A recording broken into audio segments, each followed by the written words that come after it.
we'll guide you through how to find the best VS Code extensions to enhance your coding experience.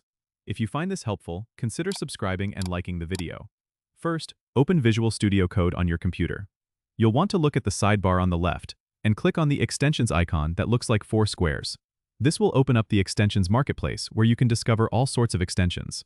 In the search bar at the top, type in keywords related to what you need. For example, if you're working with Python, you might type Python to find relevant extensions. VS Code often highlights popular or recommended extensions right at the top. These are usually a good starting point. Click on an extension to see its details.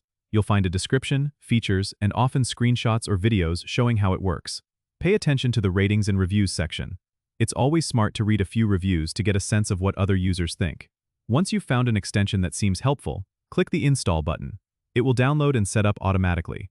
Some extensions may require a restart of VS Code, so make sure to save any work before you do that. If you're ever unsure about what extensions you need, you can check out curated lists online. Websites like GitHub and coding forums often have lists of must-have VS Code extensions for specific programming languages or tasks. Remember, too many extensions can slow down your VS Code, so only keep the ones you actively use. You can always disable or uninstall extensions by going back to the extensions view, right-clicking on the extension, and selecting the appropriate option. Don't forget to subscribe and comment if this helped you out.